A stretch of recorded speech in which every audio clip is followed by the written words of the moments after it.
Vamos a comenzar. Bueno, bienvenidos todos nuevamente a nuestro espacio de la hora de la sostenibilidad. Hoy tenemos un tema que ha sido muy importante en los últimos años. Digamos que hace 10 años, 12 años venimos con este tema de ordenamiento territorial, con muchas complicaciones con las comunidades. Y eso ha hecho que hoy el programa de sostenibilidad de la Federación tenga ya una línea estratégica en este tema y tenemos suficiente experiencia para apoyar a los productores. Hemos fortalecido este tema y desempeñamos un papel muy importante en la organización de los territorios en el país. Por lo menos contribuimos en la visibilización de la agricultura y la importancia de la agricultura en los territorios. Y como saben ustedes, pues hoy más que nunca, casi que todo el país está organizando su territorio y por lo tanto es un tema bastante importante. Para esta ocasión, tengo el gusto de presentar a la ingeniera Alejandra Laverde, es nuestra compañera en el programa de sostenibilidad. Alejandra es ingeniera ambiental y bióloga de la Universidad Nacional y tiene una especialización en sistemas de información geográfica de la Universidad Distrital. Tiene bastante experiencia en este tema, en análisis bioestadísticos, que es uno de los temas importantes en todos estos procesos. Y para mí es un gusto presentarla. Nos apoya en todos estos temas de manera importante en el programa y no, más que apoyarnos a nosotros, apoya a los agricultores en todos estos temas. Alejandra, bienvenida y tiene la palabra. Bueno, buenos días. Me confirman si me están escuchando bien. Muchas gracias, Carlos, Gracias, Carlos. Muchas gracias, Carlos, por la presentación. Pues para mí es un gusto estar en este espacio y compartir ese proceso en el que desde el programa de sostenibilidad y desde FENAVI Nacional venimos apoyando al sector avícola en la formulación de los planes de ordenamiento territorial. Me voy a permitir compartir mi pantalla y pues por favor me confirman si la están viendo para poder iniciar la presentación. Sí, está bien. Gracias, Carlos. Entonces, bueno, bienvenidos. En esta hora de la sostenibilidad vamos a abordar este tema que es lo que debes saber del ordenamiento territorial en el sector avícola. La idea es que podamos hacer un barrido primero de todos esos elementos conceptuales, entender un poco cómo funciona el ordenamiento territorial acá en nuestro país y cuál es la incidencia de esta ordenación del territorio en el sector. Además de eso, pues queremos presentarles el apoyo y la gestión que hacemos desde FENAVI Nacional y desde el programa de sostenibilidad, como bien lo dijo Carlos Duque, con la línea específica de ordenamiento territorial y productivo, pues a nuestros productores. Entonces, pues primero este es el contenido en general, vamos a abordar esos elementos conceptuales, luego vamos a explicar un poquito esas actividades de apoyo desde FENAVI y por último vamos a hablar un poco de unas asesorías puntuales y unos casos puntuales para ejemplificar muy bien por qué hacer este análisis respecto al ordenamiento territorial en cada uno de los municipios, en cada una de las ciudades donde se está desarrollando el sector avícola. Es muy importante tenerlo en cuenta, ya sea para una unidad avícola existente o para un proyecto avícola. Entonces, cuando hablamos de ordenamiento territorial, pues nos surgen muchos cuestionamientos. Entre esos, pues primero, ¿qué es eso de un plan de ordenamiento territorial que muchas veces hemos escuchado, ya sea en reuniones de la alcaldía, en noticias? ¿Y por qué son tan importantes? ¿Por qué son importantes para el sector avícola? ¿Por qué son importantes para el funcionamiento de nuestra unidad productiva? También nos surgen cuestionamientos como ¿qué es eso de la clasificación del suelo? ¿En qué tipo de suelo estoy? ¿O en qué tipo de suelo está mi unidad productiva? Y si en ese tipo de suelo es permitida esa actividad. Y también nos surgen cuestionamientos como ¿quién nos da esa información? Entonces ahí sale un concepto que es certificado de uso del suelo que vamos a ver más adelante. Entonces abordemos primero pues qué es un plan de ordenamiento territorial y por qué son importantes. Entonces aquí pues hay un mapa, ¿cierto? Un plano, un ejemplo de cómo funciona el territorio entendido como esas dinámicas que se dan en el suelo, ¿cierto? Esas dinámicas sociales, ambientales y cómo esas dinámicas se comienzan a relacionar y comienza a haber una necesidad de planeación. Entonces, hay diferentes dinámicas. Hay, por ejemplo, dinámicas de fenómenos de riesgo, ¿cierto? Que, por ejemplo, vemos acá, si nosotros tenemos viviendas o unidades productivas alrededor del cauce de los ríos, pues vamos a ver que comienza a haber un riesgo, y eso se ha visto a través de la historia de nuestro país, de que en el momento que hay una crecida de este río, pues va a haber unas inundaciones y va a haber una afectación sobre estas viviendas o sobre esta infraestructura que está acá, lo cual se ha visto en el país a través de la historia, no solamente en pequeños sectores, sino en municipios enteros o en poblaciones enteras. También vemos que hay dinámicas como que comienza a haber una expansión urbana, como que la población joven se comienza a movilizar a otros municipios, a otras ciudades en busca de empleo, en busca de oportunidades de educación, déficit de vivienda, en fin, un montón de dinámicas que lo que produce es que el territorio comience a moverse y que pues haya una necesidad de planeación. Esa necesidad de planeación en Colombia se ve reflejada,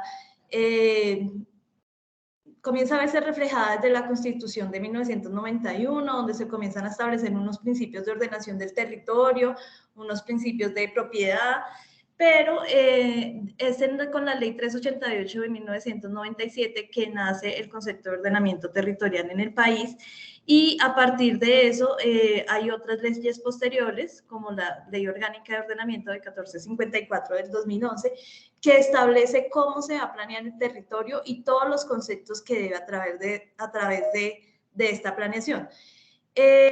Y en ese sentido, el plan de ordenamiento territorial se define como una herramienta que pretende velar por el uso equitativo del suelo, de acuerdo a la actitud del territorio, dada por sus características físicas, sociales y económicas, y que también busca la protección del patrimonio ecológico y cultural, la gestión del riesgo y la prevención de desastres, y el desarrollo de garantías para el desarrollo sostenible del municipio. Entonces, a través de esta legislación se establece que como no todos los municipios en nuestro país tienen una igual cantidad de población, establecen diferentes planes de ordenamiento territorial, estableciendo 3 tipos de planes de ordenamiento territorial.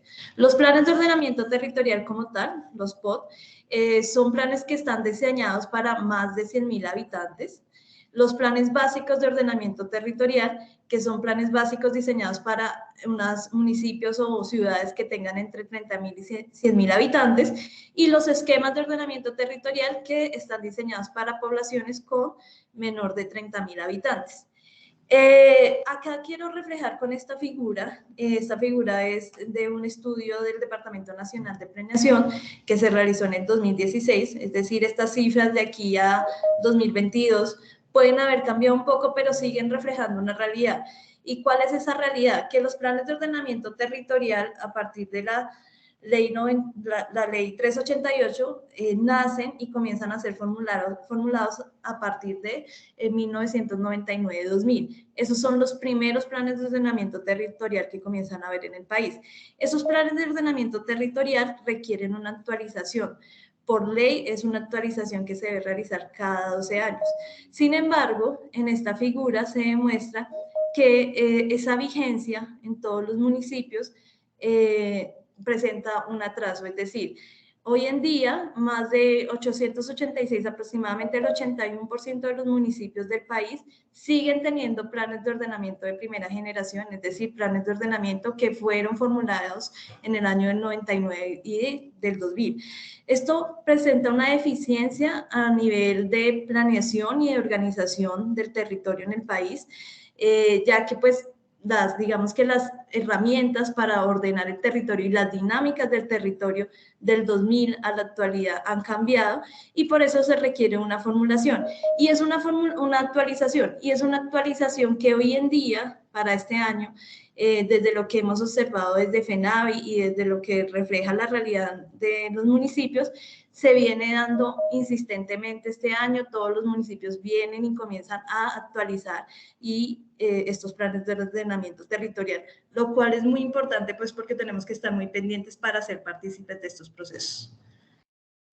Y entre esas instancias de participación es muy importante entender cómo funciona ese proceso de formulación de un plan de ordenamiento territorial. Entonces aquí este esquema nos permite ver en resumen cómo un municipio formula ese plan. Entonces primero hay un documento inicial. Este documento inicial pues nace a través de un diagnóstico donde la alcaldía a través de su equipo de planeación genera un diagnóstico, recorre el territorio y bajo su conocimiento del territorio genera una propuesta para ese nuevo plan de ordenamiento territorial. Esa propuesta, ese documento inicial, tiene que pasar por una concertación ambiental. Entonces acá es donde las autoridades ambientales, las corporaciones ambientales, tienen un peso muy importante en esta formulación del plan de ordenamiento territorial. Ellos pasan este documento inicial a la autoridad ambiental, conocido como un plan como una etapa de concertación ambiental, y la autoridad ambiental tiene un plazo de 30 días para dar su concepto y sus observaciones, las cuales tienen que ser incluidas de nuevo en el documento de formulación. Después de que la autoridad ambiental y este documento sea modificado, pasa a la revisión por el Consejo Territorial de Planeación y por el Consejo Municipal. En esto también hay unos plazos. En la revisión del Consejo Territorial de Planeación tienen 30 días para realizar esta revisión y el Consejo Municipal 60 días para revisar esta planeación. ¿Qué es importante resaltar acá? Que en todas estas 4 etapas que acabo de mencionar hay unas instancias de participación, tanto desde el diagnóstico, la formulación, la socialización, la concertación, donde todas las partes interesadas deben ser invitadas a participar, y lo ideal sería que estas partes interesadas participen en estos procesos para dejar claro en este nuevo documento sus necesidades, su percepción del territorio, y puedan ser incluidas. Y pues también dejar claro cómo puede llegar a afectar un cambio de uso del suelo. También como muy importante señalar que en este documento de los planes de ordenamiento territorial vamos a encontrar 3 grandes componentes, los cuales están definidos también con unas modificaciones que son a largo, a mediano y a corto plazo. Entonces vamos a encontrar el componente general, que es donde se definen todas las políticas y objetivos y estrategias de los planes de ordenamiento territorial, y de este componente general sale el componente urbano y el componente rural, el cual pues es, digamos que la clasificación general que se le da a los suelos en los municipios y en las ciudades, componente, un suelo urbano y un suelo rural, que ya vamos a ver más adelante, y en esos componentes pues se definen las estrategias y los lineamientos para cada uno de los tipos de suelo. Y por último, un último componente que es el programa de ejecución, que es donde se definen los proyectos y las normas para dar cumplimiento a estas políticas y a estas acciones y programas. Todos estos componentes, como mencioné, tienen un plazo de acuerdo a la vigencia de los planes de ordenamiento territorial, que es una vigencia por ley de 12 años, y el componente general tiene un plazo de ejecución de largo plazo, es decir, 3 periodos constitucionales que sumarían 12 años. El componente urbano y el componente rural tiene una vigencia y unas modificaciones que se pueden realizar en un mediano plazo, es decir, 2 periodos constitucionales que suman 8 años, y el programa de ejecución tiene una vigencia de un periodo constitucional, es decir, 4 años. Como les mencioné, pues los componentes responden a la clasificación del suelo que se dan en estos planes de ordenamiento territorial. Entonces acá vamos a ver que hay 2 grandes clasificaciones que tienen sus subcategorías de suelo, que son suelo urbano y suelo rural. Acá vemos un mapa de cómo, o un plano indicativo de cómo se divide o cómo se concibe que se divide el territorio. El suelo urbano, que es lo que estamos viendo acá en este polígono morado, tiene como tal una subdivisión que ya vamos a ver las definiciones más específicas en urbano, expansión urbana y suelo de protección. Y el suelo rural tiene una clasificación general en suelo rural, suburbano y suelo de protección. Como vemos acá, el suelo de protección es un suelo que puede estar tanto en suelo urbano como en suelo rural. Y acá en el mapa lo estamos viendo, como vemos aquí, este suelo de protección que ustedes están viendo acá corresponde a las rondas hídricas de los cauces que se están identificando en esa imagen, y como ven están tanto en suelo rural, pero también están en suelo urbano. Entonces, entrando un poco más a las definiciones y para entender ¿Cómo es este tipo de suelo? Vemos que el suelo urbano, que es lo que tenemos acá señalado en un color morado, son aquellas áreas destinadas a usos urbanos que cuentan con infraestructura vial y acceso a servicios públicos domiciliarios. Acá es muy importante señalar que lo que se declara como suelo urbano tiene que tener una garantía del acceso a estos servicios. Y por lo tanto, esos servicios posibilitan que haya una urbanización y una construcción de infraestructura que responda a, pues, a la edificación de una urbanización.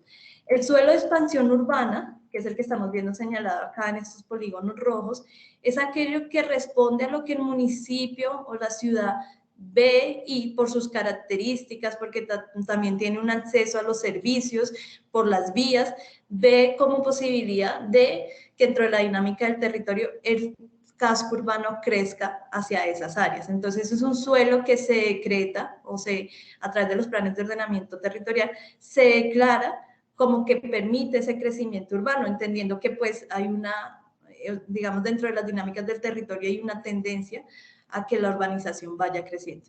Y el suelo de protección, que como les mencioné, en este caso pues está tanto en suelo rural como en suelo urbano, son aquellas áreas que por sus características, ya sea geográficas, paisajísticas, ambientales, porque preservan ecosistemas, o porque permiten o son importantes para la infraestructura, para la provisión de servicios públicos en el municipio o la ciudad, o porque son áreas que representan una amenaza natural para la población, deben ser protegidas y no permiten que haya urbanización o construcción de infraestructura en ellas. Entonces, pues acá el ejemplo es claro, ¿cierto?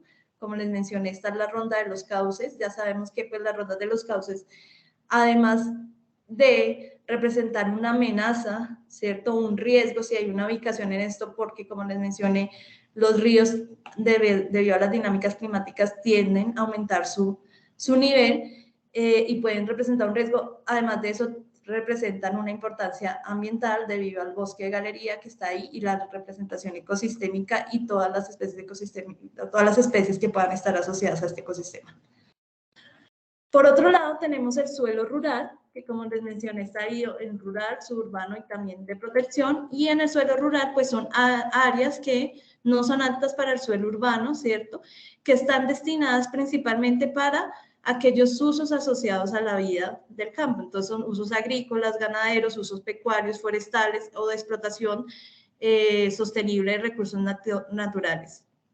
El suelo suburbano, que son áreas ubicadas en suelo rural, en las cuales se observa cierta urbanización y como tal, digamos que una definición es la mezcla, es un suelo donde hay una mezcla de formas de vida tanto del campo como de la ciudad, y en este suelo suburbano también debe haber una garantía de autoabastecimiento en servicios públicos, y el suelo de protección, que como mencioné anteriormente, es ese suelo con características pues ambientales o de características que impliquen una protección y por lo tanto no puede haber una urbanización en este. Además de eso, es muy importante entender que dependiendo de estas grandes categorías que acabo de mencionar, se hace una zonificación del municipio y en esta zonificación de si el municipio establece, de acuerdo a la actitud del suelo y a las dinámicas del territorio, el tipo de actividades o el tipo de vocación que va a tener cada partecita del territorio. Ese tipo de vocación se establece o se traduce en la jerarquización de usos del suelo, y esa jerarquización de usos del suelo nos habla de que hay 4 tipos de usos de jerarquización dentro de la zonificación. Un uso principal, un uso compatible, un uso condicionado y un uso prohibido. El uso principal es aquel uso donde en el uso principal se van a ubicar las actividades donde aquellas actividades que coinciden con la vocación o con la actitud de la zona y por lo tanto representan las mayores ventajas de desarrollo sostenible para el territorio en esa zona. En el uso compatible se van a ubicar aquellas actividades que no se oponen a esa vocación principal y por lo tanto no generan un conflicto de uso con el uso principal de la zona y pues pueden estar ubicadas también en la zona. En el uso condicionado se van a ubicar aquellas actividades que presentan algún grado de incompatibilidad con esa vocación principal de la zona y que por lo tanto esa grado de incompatibilidad tiene que tener unas medidas de manejo o unas condiciones para poder establecerse. Si usted no cumple esas condiciones, pues no va a poder establecerse en la zona. Y por último está el uso prohibido, que son usos o actividades totalmente incompatibles con la actitud de la zona y por lo tanto, pues quedan totalmente prohibidas porque implicarían riesgos de tipo ecológico y social. Para ejemplificar esto un poco más claro, ya llevado a digamos, a un ejemplo que nos permita ver más clara la situación, acá les muestro una jerarquización de uso de una zonificación, ¿cierto?, de un municipio, y en este caso estábamos hablando de una zonificación de agropecuario tradicional. Esta zonificación de agropecuario tradicional es una zonificación de suelo rural. Y acá vemos aquella jerarquización de usos de la que les acabo de comentar las definiciones en este momento. Como vemos, la jerarquización de usos lo que nos dice es las actividades. Entonces acá vamos a decir que cuáles son los usos principales y nos mencionan una lista de actividades, ¿cierto?, que pueden ser o son consideradas usos principales, es decir, que responden a la vocación. Igual con usos compatibles, que son aquellos que no se ponen, usos condicionados, que son aquellos que tienen un grado de incompatibilidad, pero que sí se manejan, pueden llegar a ser permitidas en el suelo y como tal usos prohibidos. Entonces, por lo menos acá vemos que dentro de los usos principales, en agropecuario tradicional, están aquellas actividades que correspondan a una actividad agropecuaria tradicional, es decir, una actividad de unas actividades que no requieran un alto grado de mecanización y un alto grado de intervención del suelo, y forestal. En usos compatibles vemos que pues se permiten viviendas de propietario y trabajadores, y en este caso, para llevar el ejemplo digamos, al sector, vemos que acá en usos compatibles están las granjas avícolas y también las cunícolas y silvicultura, diciendo que las granjas avícolas en esta zona agropecuario tradicional, aunque no responden totalmente a la vocación principal de la zona, no se opone y por lo tanto también son permitidas. En usos condicionados, que son aquellos que tienen un grado de incompatibilidad, vemos que hay actividades como cultivos de flores, granjas porcinas, vías, agroindustria, es decir, que estas actividades, para ser permitidas en este suelo, deben cumplir condiciones, medidas de manejo, ya sea ambiental o urbanísticas, que le permitan controlar sus riesgos y de tal modo no afectar la vocación o el suelo de la zona y las dinámicas sociales de la zona. Y en usos prohibidos vemos que está la agricultura mecanizada, usos urbanos y suburbanos.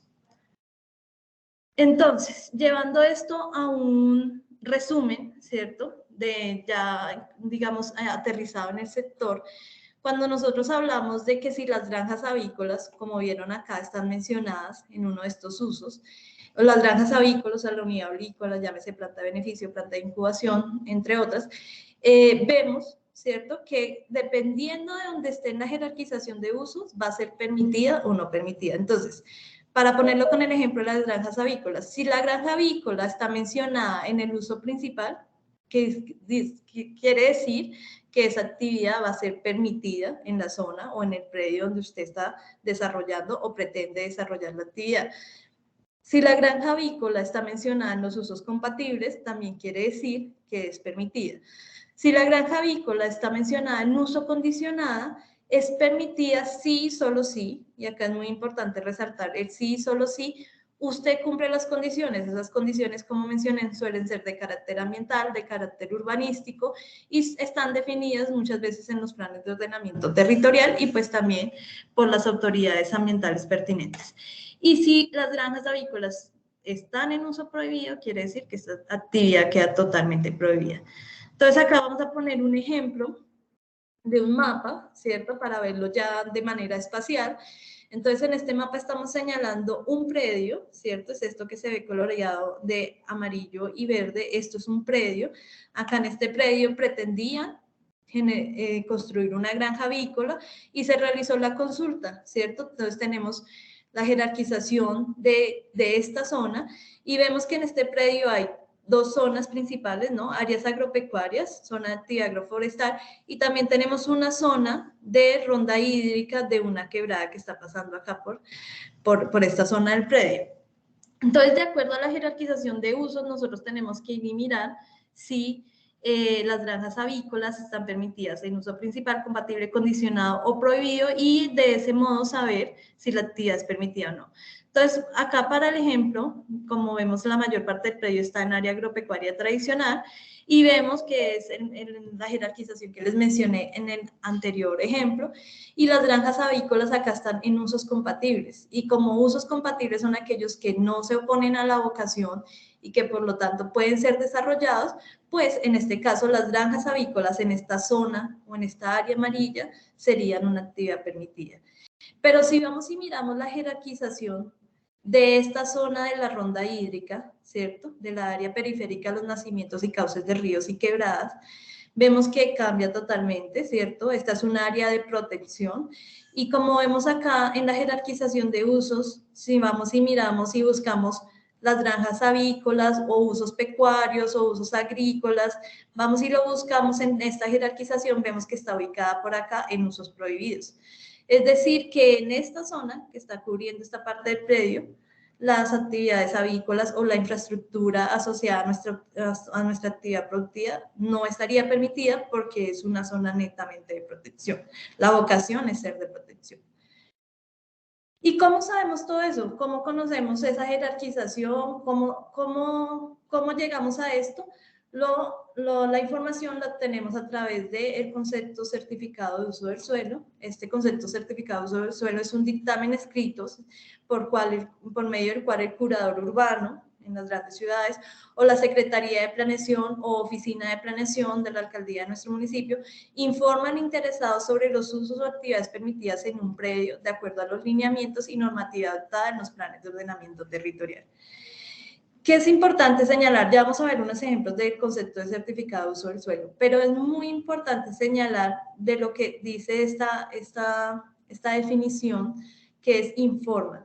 El certificado de uso del suelo es un concepto de carácter informativo, es decir, solamente informa al interesado cuáles son las actividades permitidas en sus predios y cuáles son las prohibidas, y por lo tanto no representa ningún permiso o licencia para la actividad, lo cual nos lleva a señalar algo que es muy importante y que ya hemos abordado también en otras horas de la sostenibilidad, y es que el único acto administrativo que otorga los derechos adquiridos sobre un predio es la licencia urbanística ante los cambios del POT, es decir, una licencia de construcción, una licencia de reconocimiento, una licencia de parcelación, ¿cierto? Esa, donde la licencia, digamos, la licencia de construcción, donde nos dice, usted tiene derecho a construir una batería sanitaria en su predio con tantos metros, y eso responde a los usos del suelo que estaban en ese momento establecidos en el plan de ordenamiento territorial, es la única que a usted le asegura los derechos adquiridos y que le asegura que si en 12 años, son 4 años o en los años que llegue a cambiar el plan de ordenamiento territorial, le asegura que usted estableció su proyecto o su unidad productiva de acuerdo al plan de ordenamiento territorial vigente del momento, y por lo tanto le da ese derecho de permanecer. Entonces, ya pues abordando un poco más adentro cómo son esos certificados de uso del suelo, vamos a ver que el certificado de uso del suelo tiene 3 principales partes, ¿sí? Una primera parte que es la identificación. En esta identificación vamos a ver que está la identificación como tal del predio, ya sea con el nombre del predio. En los certificados más completos están las 3 características: nombre del predio, número catastral o identificación catastral y matrícula inmobiliaria, la ubicación del predio, el municipio y la vereda donde se ubica el predio, y la norma con la cual se expide el uso del suelo, ¿cierto? Entonces, acá en esta norma nos mencionan cuál es el POT vigente para el municipio. Como les mencioné, muchos municipios tienen un POT vigente que corresponde al año 2000, 2001, 2002, pero hay otros municipios que ya han venido actualizando, tienen un POT de segunda generación y tienen POT del año 2015. Entonces, acá nos mencionan cuál es esa norma que decreta el plan de ordenamiento territorial. También tiene una segunda parte que es el uso del suelo, es decir, donde nos dicen como tal en qué zonificación está cayendo el predio, nos describen esa zonificación y nos establecen la jerarquización, que es el uso principal, compatible, restringido, condicionado o prohibido. de la zonificación presente en el predio o de las zonificaciones presentes del predio. Acá, esta jerarquización es la que nos va a decir si tu actividad o la actividad que estás pensando para el predio es permitida o no. Y por último, tiene un carácter o un componente espacial que es el mapa del predio con las categorías del suelo y su distribución espacial. Acá distribución espacial es muy importante cuando hay una o hay dos o más categorías dentro del predio. Entonces vamos a ver unos ejemplos rápidamente de algunos certificados para reflejar que no todos los municipios sacan los certificados de igual manera, que no todos los municipios incluyen todas las partes del certificado y pues que a veces se requiere como solicitar una rectificación de ser necesario o pues entender y leer con los elementos que nos da el certificado. Entonces acá vamos a ver que este es un certificado de Arbeláez y acá vamos a ver primera parte, ¿cierto? La identificación, vemos que sí, que hay una identificación con la cédula catastral, con el nombre, con la ubicación y que nos mencionan el acuerdo, la normatividad con la cual nos refleja cuál es el esquema de ordenamiento territorial vigente. En este caso nos está hablando de un acuerdo del 2000, entonces como les mencioné, en este caso sería un plan de ordenamiento de aquellos que requieren actualización, ¿cierto? Pero este sigue siendo el vigente. Hasta que no se actualice, ese es el vigente. Luego sería la segunda parte, los usos del suelo, la zonificación. Entonces acá nos está hablando de que en este caso, en este predio está cayendo una zonificación de reserva forestal, zonas de reserva forestal, y nos muestran efectivamente esa jerarquización que nos permite conocer si nuestra actividad o la actividad que estamos pensando es permitida o no. Para este caso vemos que acá en usos prohibidos está la actividad agropecuaria.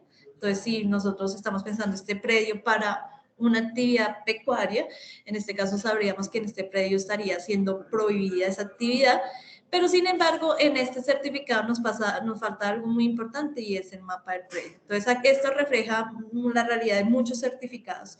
En este caso que es una única zona, digamos que no hay tanta inconveniente, ¿cierto? Pero si fueran dos zonas en este mismo predio, faltaría mucho esa distribución espacial para entender dónde nos podemos ubicar y dónde no.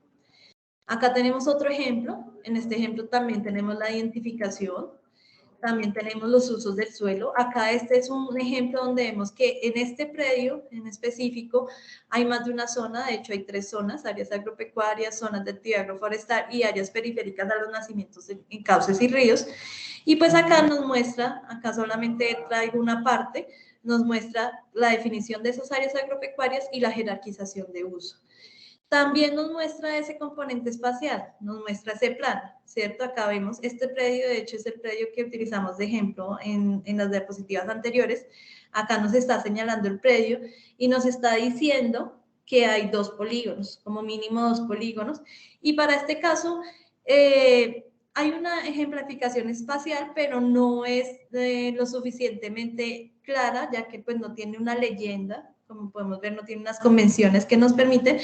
Pero pues sí nos dicen que este polígono blanco, que es el que ocupa la mayor parte del predio, está definido con esta sigla CL y acá está con SP. Cuando uno va y revisa el certificado de uso del suelo, pues entiende, ¿cierto?, que este CL se refiere a cultivos limpios, que es, digamos, la vocación de esas áreas agropecuarias, la vocación principal, y SP se refiere a silvopastoril, que es vocación de la otra zona de actividad agroforestal. Pero aquí, en este caso, pues hay un plano, ¿cierto? Hay un plano que nos ejemplifica porque acá tenemos que saber en qué área del predio, si, digamos, es área agropecuaria tradicional, y ahí, en esa área es donde las granjas avícolas serían permitidas.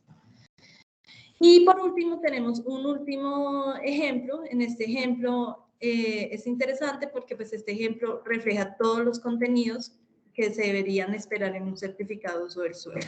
Entonces tenemos la identificación, la zonificación, la jerarquización de esa zonificación y un plano demostrativo.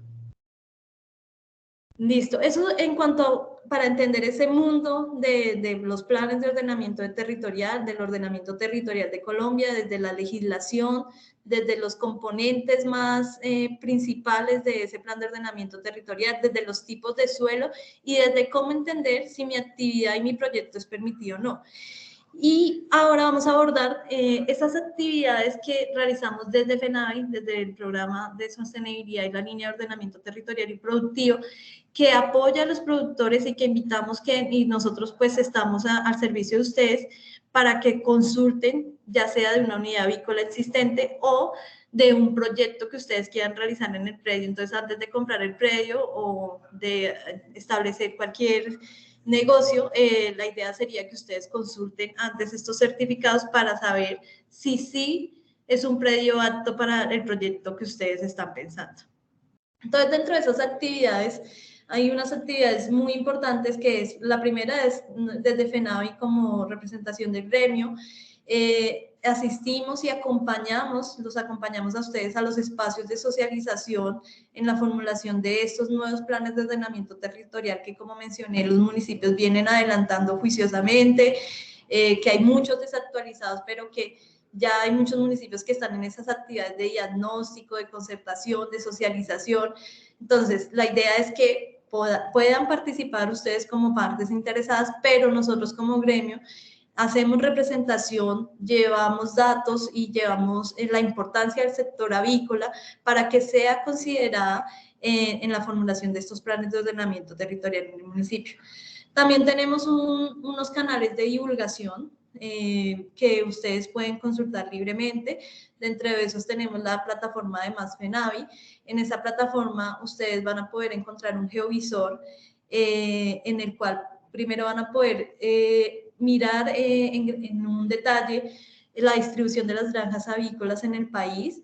Además de eso van a poder interactuar con diferentes características del territorio que tienen que ver con la distribución espacial de estas granjas avícolas. Entonces van a encontrar la zonificación avícola del país que se realizó en conjunto con la UPRA, van a encontrar la frontera agrícola nacional y diferentes capas que los invitamos a consultar. Y también van a encontrar en esta sección de publicaciones y cifras cartillas divulgativas sobre ordenamiento territorial que les permite ampliar esta información que les estamos socializando en este momento y pues aprender más sobre cómo el ordenamiento territorial tiene una incidencia en el sector avícola.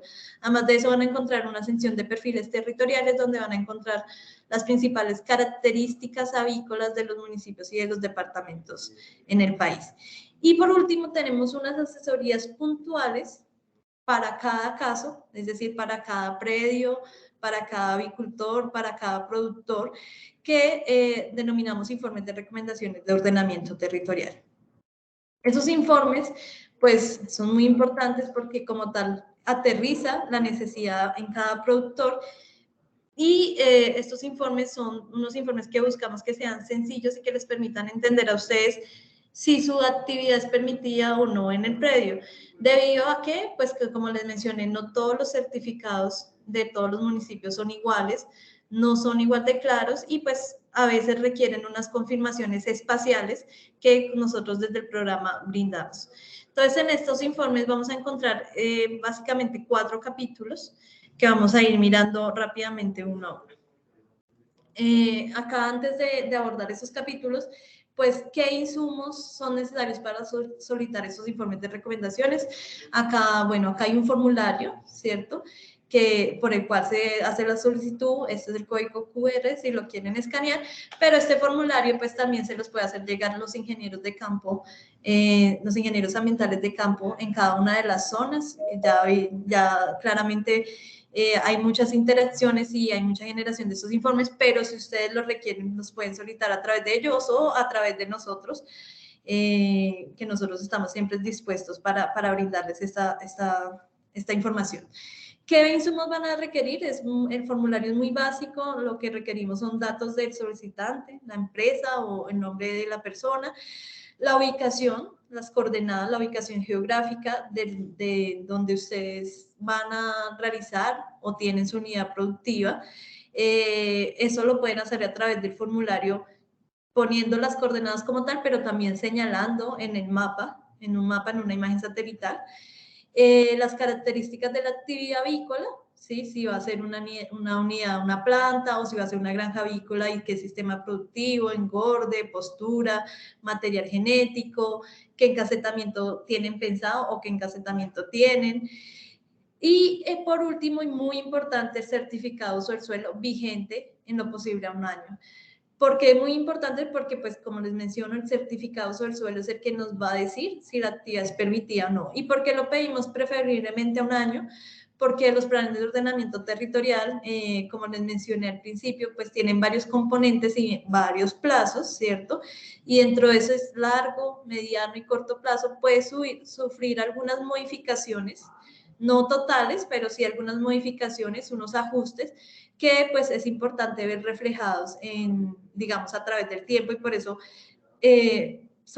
sugerimos que este certificado sobre el suelo sea vigente a un año. Dentro de la ubicación y entorno, pues los análisis que nosotros hacemos es primero pues la identificación del predio, ¿cierto? La identificación de las cédulas catastrales de los predios donde está cayendo en este primer mapa, las granjas, los galpones de esta granja avícola. Y para proyectos avícolas, proyectos nuevos, granjas avícolas nuevas, hacemos un análisis de distancias, respondiendo a las distancias que exigen las resoluciones ICA para las diferentes granjas avícolas de los diferentes sistemas productivos. Entonces, a través de eso hacemos un análisis desde el límite predial, ya sea de un área de influencia de 1 kilómetro o de 500 metros, dependiendo del sistema productivo, para saber si hay otras granjas avícolas presentes, y para que ustedes tengan en consideración esas distancias. Entonces, y para que puedan cumplir la normatividad de granjas avícolas bioseguras. Acá traigo este ejemplo que es muy interesante. También responde a ubicación y entorno. Este es un productor que nos solicitó, o que tenía pensado, él tenía sus galpones acá, pues como pueden ver, estos polígonos pequeños amarillos son galpones ya existentes. Tenía su batería sanitaria acá, ¿cierto? Pero él quería hacer la construcción de otro galpón y no sabía si dentro de esa ubicación y entorno era posible, y dentro de ese plan de ordenamiento territorial era posible ubicar este nuevo galpón en la zona que él lo tenía proyectado. Entonces acá es lo que nos facilitó fue las coordenadas de los respectivos galpones, de la respectiva infraestructura, y pudimos confirmar varias cosas. En el primer análisis de ubicación y entorno, acá se realizó primero pues un buffer o un área de influencia de la que responde a la ronda hídrica de estos drenajes que están pasando por el predio, y también un área de influencia de la vía, de estar en este caso una vía secundaria, que pues tiene una franja de exclusión de 30 metros respondiendo pues a legislación nacional. Entonces pudimos verificar que uno de los galpones existentes, solamente con este análisis de ubicación y entorno, pudimos verificar que uno de los galpones existentes estaba invadiendo esa ronda hídrica, o sea, tenía una intersección con esa ronda hídrica, y pues teniendo esta información el productor queda a manos de decisión del productor, de acuerdo a estas recomendaciones, decidir si este galpón pues le acorta su área de productividad, o si pues tomar decisiones respecto a la producción de este galpón que está invadiendo la ronda hídrica, teniendo en cuenta que esta ronda hídrica no se puede invadir, primero por características ambientales y segundo por características de riesgo. El segundo capítulo es como tal de entrar al análisis del plan de ordenamiento territorial. Aquí lo que hacemos es un análisis de cómo en el POT se están considerando las actividades avícolas, si es que se están considerando, porque muchas veces no se consideran específicamente, pero sí hay unos lineamientos para las actividades pecuarias.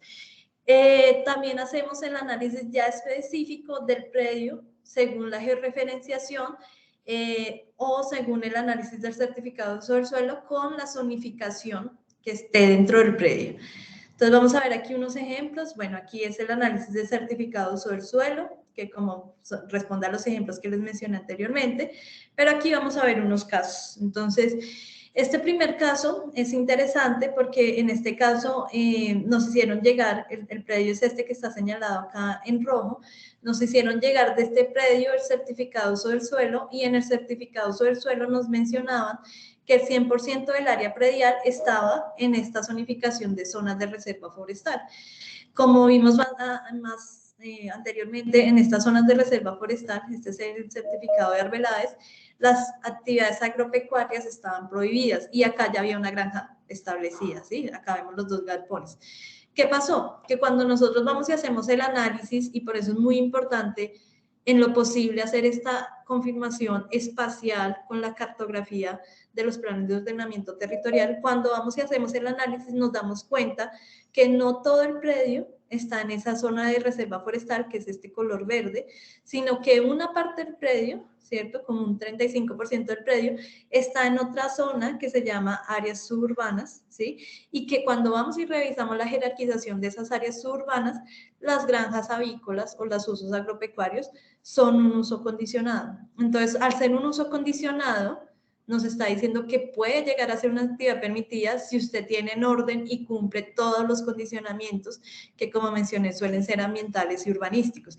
Entonces, cambia totalmente a partir de este análisis lo que se esperaba de este predio, ¿cierto? Porque antes, con este certificado, nos estaba diciendo que estas granjas estaban en un uso prohibido, es decir, tenían que salir de ahí, pero ya con este nuevo enfoque, lo que nosotros les sugerimos en este caso a este productor es que solicitara con esta información base una rectificación de ese certificado sobre el suelo, porque pues al final de cuentas los certificados pueden venir con errores como se demuestra en este caso. Este es un segundo caso que también responde a uno de los ejemplos anteriores. Acá lo que se hizo, bueno, como les mencioné, este mapa no era claro, entonces se hace una interpretación del certificado de uso del suelo y de acuerdo a esa interpretación se determina como tal qué corresponde a áreas agropecuarias y qué corresponde a las otras dos áreas donde las granjas avícolas no iban a ser permitidas. Y también hacemos un análisis de áreas y determinamos el porcentaje, la cantidad de hectáreas que del predio que corresponde a cada una de las zonificaciones, el porcentaje, y pues si el productor lo requiere, también hacemos una delimitación de coordenadas de este polígono para que él sepa realmente hasta dónde puede establecer su unidad productiva. Y este último caso que responde a ese que les estaba mencionando, que era que el productor quería construir un nuevo galpón en ese predio y después de hacer el análisis de ubicación y entorno, con las distancias de las rondas hídricas, con las distancias de la franja de retiro vial, además de eso se determinó con el certificado de uso del suelo y con la georreferenciación si ese galpón que él estaba pensando sí caía en la zona agropecuaria, que iba a ser la zona permitida, para este caso sí, y pues por lo tanto bajo los lineamientos de ordenamiento, es la construcción de este nuevo galpón y esta batería sanitaria estaba permitida. Ya pues el caso de los otros galpones es otro caso porque pues están en un área de agrosilvopastoril. Sin embargo, pues el productor a partir de esta información tomó decisiones de cómo reenfocar su actividad productiva. Ya dentro de los otros capítulos que analizamos, pues hacemos un énfasis a la frontera agropecuaria nacional que está definida entre el Ministerio de Agricultura y la UPRA, la Unidad de Planeación Rural Agrícola, y pues esta frontera pues nos determina 3 zonas a nivel nacional y busca determinar o busca indicar en qué áreas del país deberían realizarse las actividades agropecuarias y es en esa frontera agrícola nacional que vemos acá de color verde. Entonces también hacemos el análisis de los predios, ya sea con unidades existentes o proyectos, de si ese predio está dentro de la frontera agrícola nacional donde bajo los lineamientos de la UPRA y el Ministerio de Agricultura se dictamina que pueden estar las actividades agropecuarias. Para el caso de este primer predio, todo el predio está en frontera agrícola, pero para el caso de este segundo predio, que era para un proyecto, vemos que realmente solamente aproximadamente el 50% del predio está en frontera agrícola y que tiene otra gran parte de área en bosques naturales y áreas no agropecuarias, que son áreas donde no se permite realizar actividades agropecuarias. Y por último, hacemos un cruce con el Sistema de Información Ambiental de Colombia, del predio, otro cruce espacial, con el fin de determinar si el predio donde está la unidad avícola o donde hay un proyecto avícola tiene un cruce con alguna determinante ambiental, ¿cierto? En este caso, áreas de parques nacionales, áreas determinadas por el Ministerio de Ambiente y Desarrollo o proyectos licenciados por el ANLA. Entonces, revisamos, en este caso, este predio tenía una gran intersección y los galpones estaban en esa área que correspondía a un ecosistema registrado, a un ecosistema protegido y dentro de la jurisdicción de parques nacionales naturales. Y ese es pues el resumen. Este es mi correo, por si de pronto tienen alguna duda, solicitud. Y nada, pues espero haya sido muy útil la información y pues quedo atenta a sus preguntas. Gracias. Muchas gracias, Alejandra. Muy completa la información. Y como ustedes pueden ver, este es uno de los temas importantes. De hecho, es un tema, es una exigencia excluyente cuando yo quiero montar una granja nueva y tiene una importancia en el quehacer de la agricultura, en los movimientos que se dan en el territorio. Ustedes saben que nosotros tenemos demasiadas presiones, muchos de los ordenamientos del territorio, de los planes de ordenamiento del territorio, son hechos con influencias muy fuertes, constructores, temas turísticos, ¿no es cierto? Y por tanto es uno de los temas que tienen que ustedes estar claramente atentos a lo que está pasando, ¿no? Eso hace parte del entorno de la agricultura. Y ustedes pudieron ver claramente en la parte final de la presentación de Alejandra la cantidad de servicios que tenemos y de apoyo que le brindamos a los agricultores. Por tanto, los invitamos siempre a llamarnos y a contactarnos para recibir apoyo. Yo arrancaría con una primera pregunta, Alejandra. Una de las quejas que suelen suceder en el país es que en muchos municipios no dan el concepto. Cuando el productor va a buscar el concepto del uso del suelo, que es un concepto y que es de obligación, muchos municipios no lo entregan. ¿Qué puede hacer o qué aconsejarías tú que debe hacer el productor frente a una situación de esas? Sí, hemos tenido casos ya de que los municipios se niegan a dar el concepto, ya sea pues por algunas dinámicas propias del municipio y de relación con la población, o también porque están actualizando su plan de ordenamiento, pero sin embargo eso no los excluye de que el concepto y el certificado sobre el suelo es un derecho que tiene la población y que lo brinda el derecho, nace a partir de la ley 388 de ordenamiento territorial, y por lo tanto en ese caso nosotros aconsejamos primero pues acercarse siempre.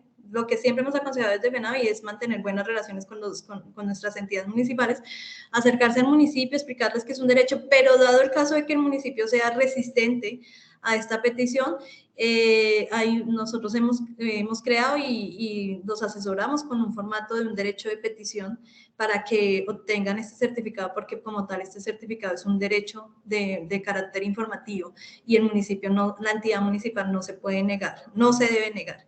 Entonces, digamos que el primer paso sería ese acercamiento de manera, digamos, natural, pero ya si hay mucha resistencia, el segundo paso sería a través de un derecho de petición. Okay. Estefanía, no sé, hay algunas preguntas por allí en el chat. Sí, hola, buenos días. Muchas gracias, Alejandra, por tu presentación. Bueno, vamos a empezar con la ronda de preguntas. Acá tenemos a Ana Munera y nos pregunta, buenos días, ¿la autoridad ambiental puede solicitar que el uso del suelo no solo se mencione que está permitido el uso agropecuario, sino que también especifique el uso avícola? Sí, no, hemos tenido casos de que también, que para un permiso ambiental o para un permiso sanitario, la autoridad exige esto, pero sin embargo hemos hecho los acercamientos de que no en todos los planes de ordenamiento territorial van a encontrar las granjas avícolas específicamente dentro de los usos permitidos y no permitidos en cada jerarquización. Muchas veces va a estar definido como agropecuario, agropecuario intensivo, agropecuario tradicional, y eso es competencia de cada municipio. Es decir, la definición de esto es competencia del municipio y no de la autoridad ambiental. Entonces, la autoridad ambiental lo que tiene que hacer es referirse a ese esquema o ese plan básico o plan de ordenamiento territorial para ver cómo las granjas avícolas están clasificadas si no están mencionadas explícitamente. Entonces, ahí la respuesta o el consejo sería establecer la comunicación con la autoridad ambiental explicándoles que la competencia de eso lo tiene el municipio y la claridad de eso lo tiene el municipio si no está reflejado explícitamente en el certificado de uso. Listo, perfecto, Aleja. Aquí, bueno, Cristina Tavares pregunta, ¿qué pasa si en un municipio no se han establecido las rondas hídricas y los galpones están muy cerca del río? ¿Es posible un escenario donde yo tramite la licencia de construcción y se blinde la granja en caso de que la ronda hídrica después sea establecida y abarque los galpones? No, la ronda hídrica como tal es una determinante ambiental. Entonces, el esquema de ordenamiento, los planes de ordenamiento territorial responden a las determinantes ambientales establecidas, digamos, de mayor jerarquía. En este caso, pues las rondas hídricas son del Ministerio de Ambiente, ¿cierto? Y se ha establecido que las rondas hídricas tienen que ser 30 metros a cada lado, ¿cierto? De, pues, bueno, generalmente 30 metros a cada lado de la cota de inundación máxima. De la cota de inundación máxima.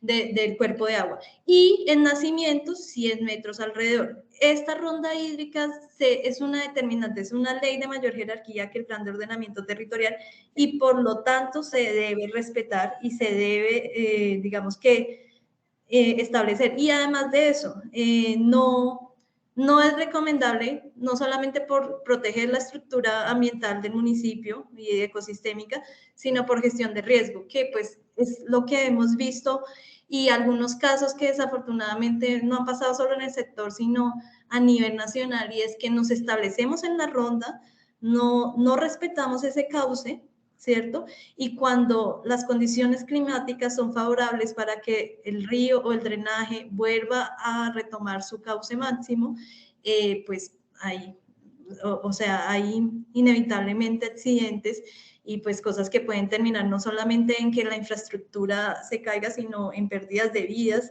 y en pérdidas de producción que pues son demasiadas. Entonces, no, la licencia no te va a brindar porque de todas maneras esto responde a una determinante ambiental y se tiene que cumplir y la corporación también te lo va a exigir, o sea, a través de no solamente los planes de ordenamiento territorial, sino también de los PONCAS, de los planes de ordenamiento de manejo de cuenca, que también son una determinante mayor a un plan de ordenamiento territorial, una jerarquía mayor. Yo diría para complementar un momentico, Estefanía, perdón. Sí, lo primero es muy claro lo que acaba de decir Alejandra y eso lo tenemos que tener en cuenta. Esto más que un tema legal es un tema de seguridad. Y ya nos pasó esto en Santander hace un año, 2 años, tuvimos una situación muy compleja, incluso de vidas humanas y unas pérdidas impresionantes de avícolas. Suele suceder mucho en el valle. Entonces, digamos que ese es un tema crítico. Y la experiencia, miren, en el Tolima yo tuve la oportunidad de ver una granja y estuvieron casi 3 años intentando cerrarla por temas de olores, por quejas de mosca, y no pudieron. Hasta que algún día, después de 3 años, un funcionario de la corporación, ustedes saben que hay mucha rotación y hay gente que es muy acuciosa, se dio cuenta que los galpones estaban a menos de 30 metros de la cota de inundación del río. Y con eso fue suficiente para cerrar la granja. Después de 3 años, más que cerrar la granja, quitar los galpones, cortar los galpones. Entonces, pues obviamente eso significaba una inversión altísima y hubo que cerrar la granja. Entonces, y como dice Estefanía, como dice Alejandra, este es un tema de superior jerarquía. Incluso la misma licencia te va a exigir ese requisito, que no estén cercanos a la ronda, ¿no es cierto? Que no haya vulnerabilidad por altos riesgos ambientales. De acuerdo, listo. Sandra Herrera nos pregunta, ¿cuál es el uso del suelo cuando el uso del suelo de un municipio está condicionado, la granja avícola para las que están establecidas, pero está prohibido para expansión y construcción en nuevos predios donde está condicionado? ¿Es posible llegar a construir algunos galpones? Te vuelvo y repito la pregunta que está un poco enredada. Cuando el uso del suelo de un municipio está condicionado para las granjas avícolas que están establecidas, pero está prohibido para expansión y construcción en nuevos predios, ¿es posible llegar a construir algunos galpones? Bueno, a ver, lo que entiendo en la pregunta es lo siguiente. Entonces, tenemos una granja avícola ya establecida, unos galpones ya establecidos, y en el área que está establecida está como uso condicionado. Entonces, como recordando un poquito lo que definimos en la presentación, uso condicionado es permitido si, solo si usted cumple con las condiciones. Entonces, asumamos que cumple las condiciones, entonces los galpones ahí estarían permitidos. Pero luego nos dicen, pero está prohibido Las expansiones. para la expansión y construcción en nuevos predios donde está condicionada. Bueno, si en el otro área del predio o en los otros predios, las granjas avícolas, que es lo que entiendo, aparecen como en el uso prohibido, no se pueden establecer ahí. Recordemos que uso prohibido, si está en uso prohibido, la actividad que está en uso prohibido es ese uso, el único que nos dice no, no está permitido, o sea, bajo ninguna condición está permitido. Entonces, en este caso, para expandir esos galpones o expandir esta unidad productiva, tenemos que buscar un predio o un área del predio donde siga siendo uso condicionado como mínimo, ¿sí? Como mínimo, es decir, o uso condicionado o compatible o principal, ¿sí? Pero donde dice uso prohibido, no estaría permitido. Listo, Aleja, perfecto. Sandra, no sé si te quedó clara la pregunta, si no, pues volvemos a profundizar. Mientras tanto, vamos a seguir con otra pregunta que nos hace Laura Daza, y es, buenos días, ¿qué pasa si el concepto del uso del suelo en las granjas avícolas no están en uso principal, sino en uso condicionado? ¿Estaría dentro de lo establecido? Bueno, como relacionando con la respuesta anterior, o sea, si las granjas avícolas aparecen en uso condicionado, son una actividad permitida si cumple con las condiciones. Entonces, las condiciones suelen ser que usted cumpla con las normas ambientales establecidas, que usted cumpla con las normas sanitarias. Muchas veces las condiciones, o en algunos municipios las condiciones están reflejadas explícitamente a que usted cumpla con lo que dice el Código de Policía. Es decir, las condiciones normalmente y a veces las ponen en el certificado de uso del suelo, pero entonces si usted está ahí, si granja avícola está en uso condicionado en esa zonificación, quiere decir que usted es permitido, pero tiene que ser muy juicioso y demostrar que está cumpliendo todas las condiciones exigidas. Perfecto. Bueno, Edwin Ávila nos hace una pregunta y es, ¿una granja ya construida sin licencia de construcción la podría tramitar? De ser así, ¿qué pasos se deberían hacer? Ok, listo. Entonces, las licencias, cuando hablamos de licencias de construcción, es un tipo de licencia urbanística, ¿sí? Hay varias licencias urbanísticas. Y en este caso, digamos que nos aplican al sector unas importantes y después primero la licencia de construcción y otra que se llama una licencia de reconocimiento. La licencia de construcción nosotros la sacamos cuando vamos a iniciar nuestro proyecto y definimos que vamos a construir algo en ese predio. Pero la licencia de reconocimiento aplica para este caso en específico donde nosotros ya tenemos una construcción establecida, con una preexistencia que data de un tiempo anterior, de un periodo largo, y que por lo tanto, y que pues que cuando lo hicimos bajo la normatividad o bajo lo que nos exigía en el municipio en el momento, pues no sacamos la licencia de construcción, pero entonces ahora vamos a obtener esta licencia de reconocimiento, que es lo que nos dice esta licencia y lo que nos decreta si de ser aprobada, es decir, como si reconocemos que en ese predio hay una construcción dedicada, bueno, en este caso, digamos, si fuera una planta de beneficio, una granja, hay una construcción dedicada a un uso agropecuario que responde a lo que dice el plan de ordenamiento territorial, que tiene tantos metros de funcionamiento y que nosotros decimos si la aceptamos y la reconocemos dentro del predio. Entonces, en este caso, lo que tienes que hacer, Edwin, es no tramitar la licencia de construcción como tal, sino la licencia de reconocimiento. Y pues los pasos a seguir es tener claramente la identificación predial del predio donde lo vamos a hacer, la identificación de nuestra unidad productiva, las escrituras correspondientes, los certificados de tradición y libertad y pues solicitar ante la curaduría o la secretaría esta licencia. Yo ahí te complemento un poquito, Aleja, y hacer una claridad, y es que hay dos tipos de licencias. Una es las licencias de construcción, que especialmente estas son las que se sacan para las viviendas de los colaboradores o para las unidades sanitarias, pero también existe el otro modelo que es las licencias de parcelación. En estas licencias de parcelación son las que van a estar relacionadas a los galpones, porque si bien nosotros como sector no estamos obligados a tener una licencia o relacionados a los galpones, ya sabemos que sí, al tener esta licencia de parcelación, vamos a poder garantizar o vamos a poder consolidar este derecho que necesitamos pues ante cambios en el uso del suelo. Si tú vas a solicitar o vas a realizar este proceso de licencias de parcelación en una construcción o en unos galpones que ya están establecidos, lo que debemos hacer es solicitar al municipio un acto de reconocimiento para las licencias de parcelación para los galpones. Hay que tener una claridad, y es que es muy importante que en estas licencias que nosotros saquemos, no solamente se licencie las áreas que van a ser construidas o que ya fueron construidas, sino que se licencie el uso. Es importante que ahí en esa licencia especifiquen que el uso es para la actividad avícola o que el uso es, por ejemplo, en el caso de las plantas de beneficio, que es para el sacrificio de las aves, pero es muy importante que en estas licencias y los que ya cuentan con licencias verifiquen que dentro de este acto administrativo aparezca allí el uso. ¿Listo?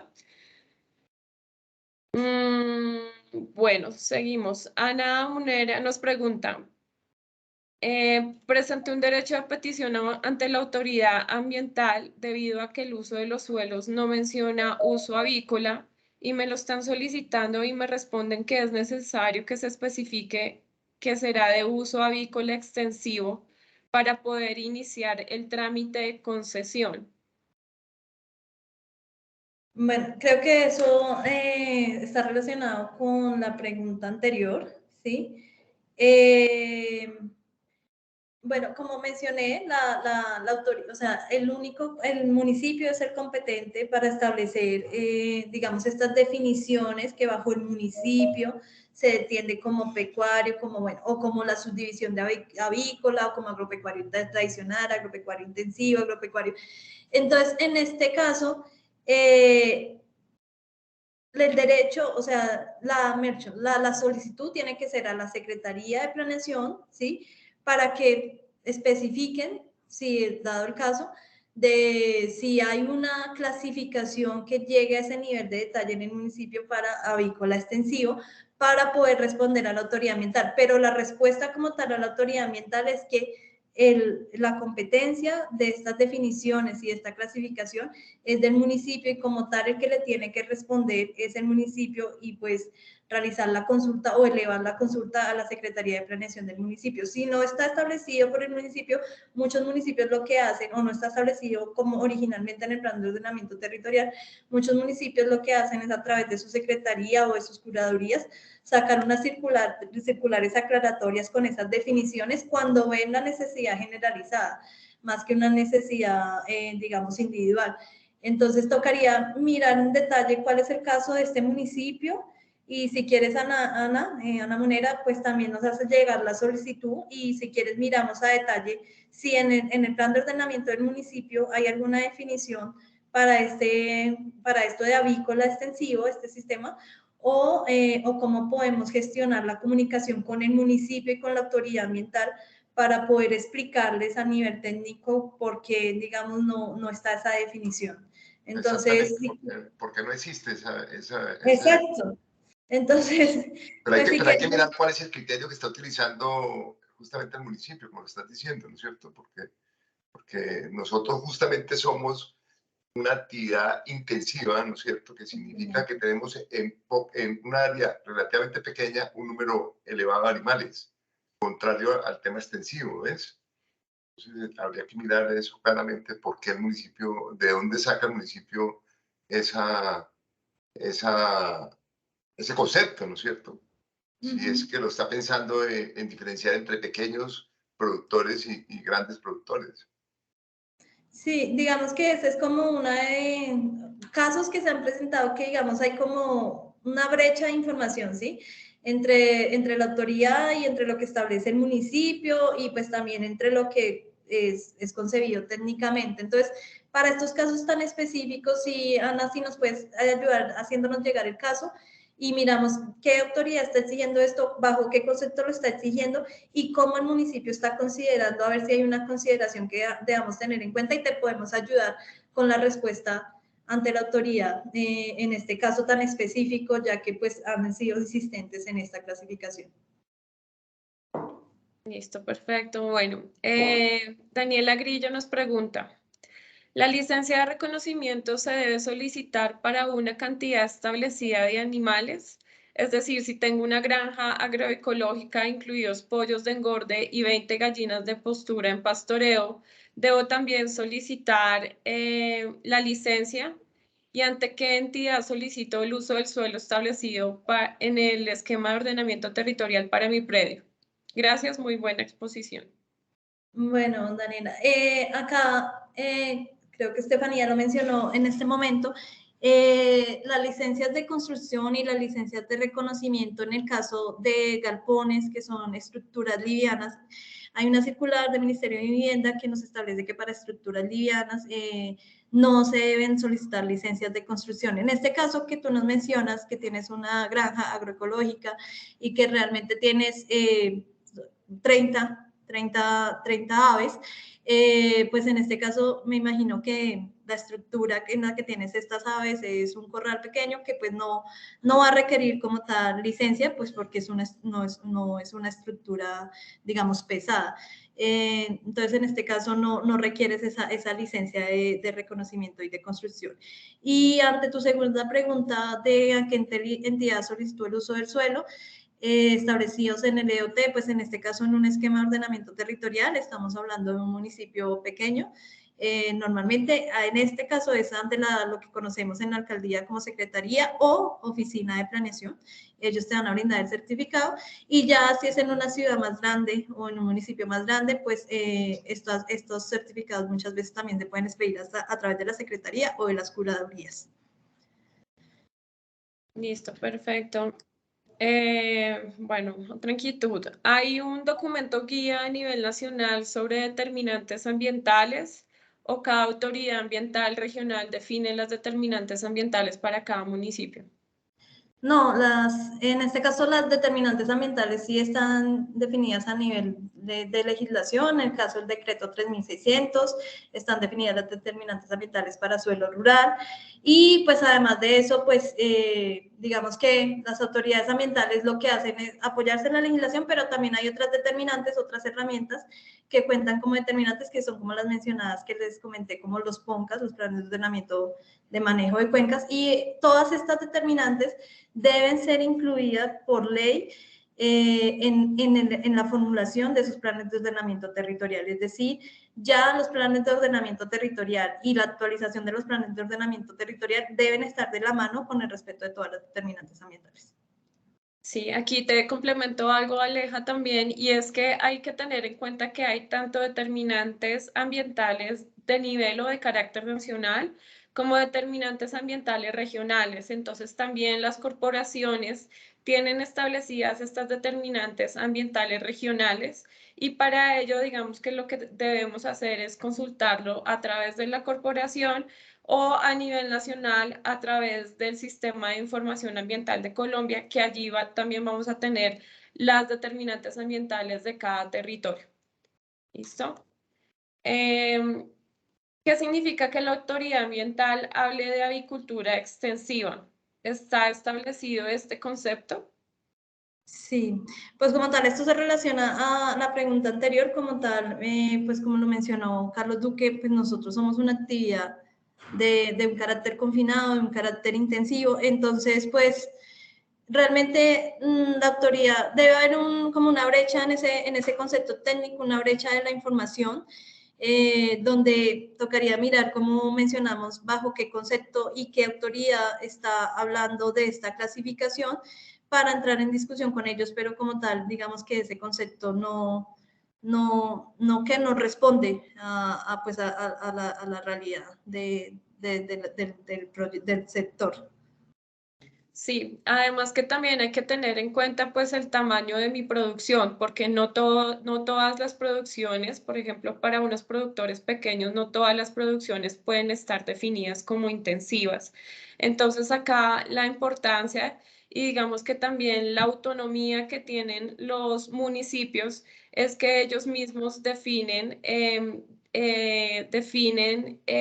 qué va a, digamos, cuál va a ser esa definición de actividad agropecuaria intensiva. Entonces, para ellos es muy importante hacer esa revisión del plan de ordenamiento territorial de mi municipio y verificar si, por ejemplo, la avicultura y qué tipo de avicultura está clasificada así como una actividad agropecuaria tradicional o como una actividad agropecuaria intensiva. Pero digamos que esto sí es una revisión que se debe hacer muy al detalle y no hay una generalidad o no hay un concepto frente a este tema. Bueno, por último, Aleja, si cambia el uso del suelo de mi unidad productiva, ¿hay alguna forma de alegar para recuperar el concepto favorable? Bueno, como mencionamos, el concepto de uso del suelo es solamente de carácter informativo, ¿cierto? Y quien les va a dar ese derecho adquirido o si esa jurídicamente los va a soportar es aquella licencia urbanística que ya hemos hablado que hay varios tipos de licencias urbanísticas, entre esas la construcción, la de parcelación, la de reconocimiento. Entonces, el modo de soportar ante un cambio en plan de ordenamiento territorial, que es lo que estamos viendo mucho en este momento, en algunos casos, pues para un caso específico, el caso de Bogotá, que cuando se hizo ese cambio de plan de ordenamiento territorial o cuando se ha querido y hay un cambio de uso del suelo, lo único que te soporta jurídicamente y te defiende tu actividad es esa licencia urbanística, ya sea cual sea el tipo de licencia. Entonces, el modo de que tú tienes para tener más allá del concepto favorable es el soporte jurídico y la garantía legal, es la licencia urbanística. Entonces, si tú tienes tu concepto de uso favorable, lo que te recomiendo es que hagas pues la solicitud de la licencia que te corresponda para soportarte jurídicamente. Listo, perfecto. No sé si alguien más tiene alguna duda o si no, pues Aleja, agradecerte por esta charla, por esta presentación.